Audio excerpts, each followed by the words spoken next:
Inadvertently, President Trump initiates the second coming of Christ.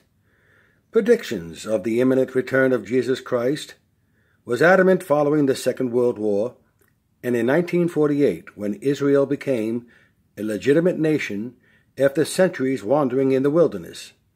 Now it was possible for Scriptures to come to fruition according to the words of Jesus himself 2,000 years ago, prophesying that he would return to the holy city, a triumphant king, and rule from Jerusalem.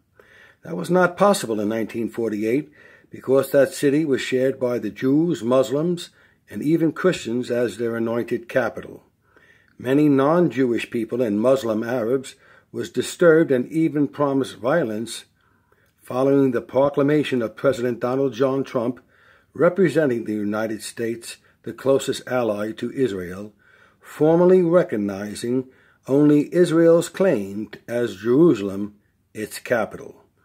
Now in the city where Jesus wept, was tried, crucified, rose from the dead, and vowed to return, rule from that city, can now be fulfilled any time from this moment forward.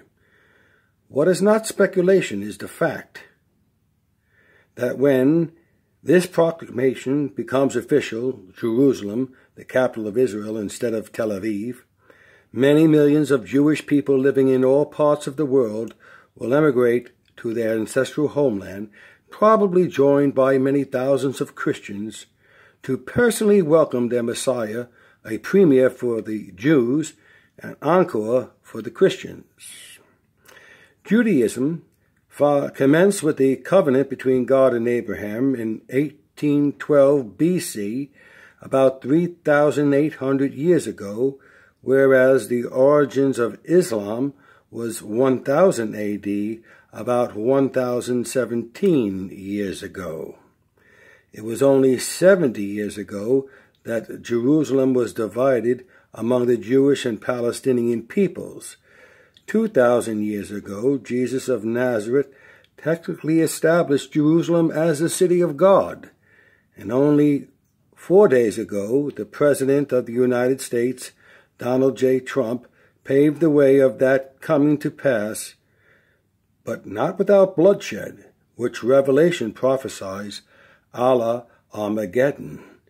To date, there are 13 million Jews living in the world, most of them in Israel and the United States of America, and many of them vowing to return to Israel to live their final days when Jerusalem once again is completely under the jurisdiction of Israel. Combined with perhaps thousands of Christians hoping to welcome the triumphal return of the King of Kings, Jesus the Christ, this might be a formidable threat to the Muslim Arab nations. I believe this possibility is the real reason the Muslims refuse to cede claim of Jerusalem. Now I make this scenario for you to ponder. I am neither a prophet nor a seer. I am a Christian man, commanded by God to look to the seasons as when the Son of Man shall once again reclaim dominion over the earth, which I personally believe was granted to Lucifer, the supreme archangel, way back yonder. Any comments to this could be directed to Richard C. Barisi, The Lincoln Studio, at yahoo.com.